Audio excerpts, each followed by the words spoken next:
भाजपा के नए प्रदेशाध्यक्ष की नियुक्ति इस समय सवाल और चर्चा का विषय बनी हुई है। नमस्कार, संवाद भारत देख रहे हैं आप और मैं हूं आपके साथ शिवा भारद्वाज।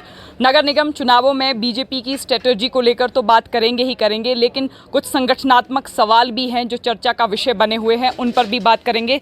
बात करने के लिए श्री नैना देवी के विधायक और हिमाचल प्रदेश भाजपा के मुख्य प्रवक्ता रणधीर शर्मा हमारे साथ हैं। आपसे पहला सवाल, नगर निगम चुनावों के समय भाजपा प्रदेशाध्यक्ष की नियुक्ति करना ये चर्चा का विषय बना हुआ है और भाजपा की इस संगठनात्मक सोच पर भी सवाल पैदा हो रहे हैं। इस विषय में आपका क्या विचार है?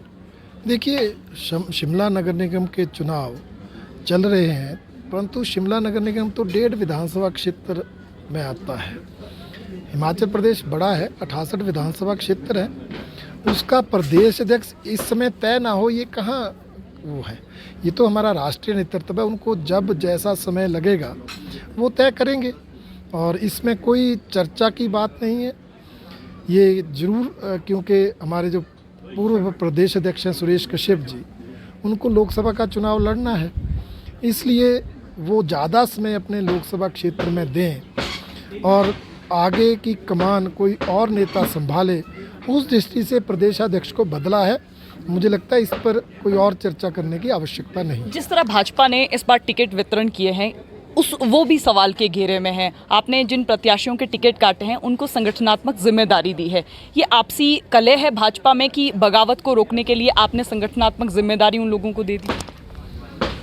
आपको तो खुश होना चाहिए, ज़्यादा महिलाओं को टिकट मिले, महिला सशक्तिकरण किया है। बाकी ये बात ठीक है कि कई जगह अनेक कार्यकर्ता योग्यवान होते हैं, क्षमतावान होते हैं और पार्षद पद पर चुनाव लड़ने के इच्छुक भी होते हैं और वो योग्यता भी रखते हैं, परंतु टिकट एक को मिलेगा और एक को टिकट देने के बाद अन्यों की योग्यता और क्षमता का उपयोग कैसे हो, इसलिए उनको जो है उनकी योग्यता के अनुसार संगठन में दायित्व देकर उनकी क्षमता का उपयोग करने का पार्टी काम करती है। उस दृष्टि से इस चुनाव में भी हुआ है, हर चुनाव में ऐसा करते हैं।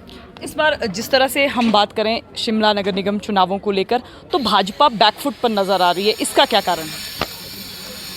हम कहीं बैकफुट पर नहीं है।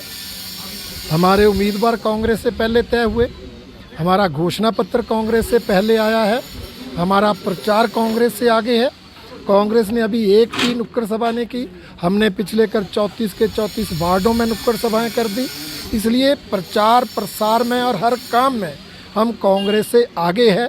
मीडिया ये क्यों समझता है कि हम बैकफुट में, ये मेरी समझ से परे है। भारतीय जनता पार्टी हर दृष्टि से इस चुनाव में आगे है और परिणाम में भी, सीटों की गिनती में भी आगे ही रहेगी। जब सुखविंदर सिंह सुक्खू ने मंत्री नियुक्त किए तब भाजपा रोती रही कि कांगड़ा की अनदेखी हुई है। अब जब आपके प्रदेशाध्यक्ष की बारी आई तो आपने भी कांगड़ा को अनदेखा किया। अब भाजपा पर भी सवाल है, कांग्रेस पर भी सवाल है, तो जनता अब किस पर विश्वास करे? नहीं, देखिए, कांगड़ा की जहाँ तक बात है, भारतीय जनता पार्टी ने भेदभाव नहीं किया, कांग्रेस ने सरकार में किया, उनकी सरकार बनी, कांग्रेस से उनके 10 विधायक हैं, तो उस हिसाब से वहाँ मंत्री ज़्यादा होने चाहिए थे, उन्होंने कम बनाए, इसलिए हमने उस मुद्दे की बात की है। प्रदेशाध्यक्ष तो एक तो जातिवाद क्षेत्रवाद के आधार पर तय नहीं होता और दूसरा, कांगड़ा में हमने राज्यसभा के सदस्य दिए हैं, लोकसभा कांगड़ा चंबा के सदस्य भी कांगड़ा से ही हैं और जब हमारी सरकार थी तो हमारे उस सरकार में भी 3 मंत्री प्रतिनिधित्व करते रहे हैं। इसलिए भारतीय जनता पार्टी ने हमेशा कांगड़ा के साथ न्याय किया है।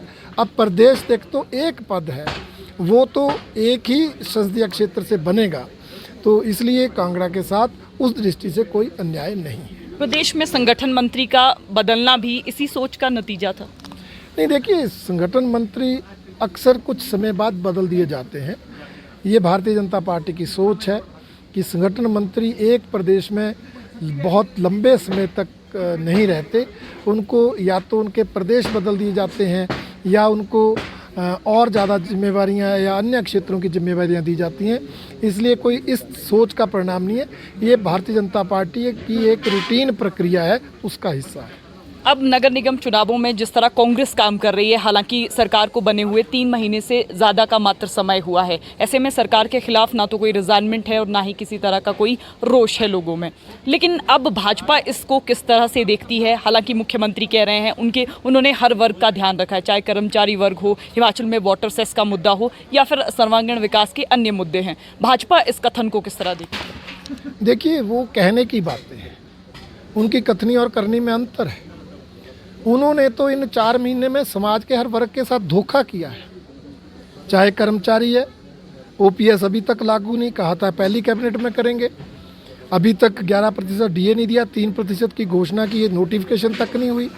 महिलाओं को 18 साल से ऊपर 1500 रुपये देने की बजाय 60 साल से ऊपर उन्हीं महिलाओं को जिनको सामाजिक सुरक्षा पेंशन मिलती है उनके 500 रुपये बढ़ाकर 1500 करके महिलाओं को धोखा दिया है।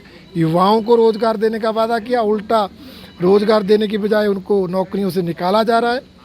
आप किस वर्ग की बात करेंगे? बागवानों को कहा कि आप अपने फलों की कीमत तय करेंगे, 10 गारंटियों में था। बागवानी मंत्री कहते हैं ऐसा संभव ही नहीं है। आपने महंगाई कम करने की बात की, 3 रुपये डीजल महंगा कर दिया, 10 रुपये सरसों का तेल महंगा कर दिया, बिजली की दरें बढ़ा दी, 300 यूनिट बिजली मुफ्त देने की बात करके 22 पैसे प्रति यूनिट बिजली की दरें बढ़ा दी। तो आपने राहत कहाँ दी हर वर्ग को? आपने तो हर वर्ग के साथ धोखा किया। 900 संस्थान जो जनहित में खोले थे उनको बंद कर दिया। जनता का मोह इस सरकार से 4 महीने में ही भंग हो गया और आप नगर निगम के चुनाव के परिणाम में इसकी झलक देखेंगे। आज विशेष बातचीत में हमारे साथ हिमाचल प्रदेश भाजपा के मुख्य प्रवक्ता रणधीर शर्मा मौजूद थे। तो बहरहाल संवाद भारत में अभी के लिए बस इतना ही। नमस्कार।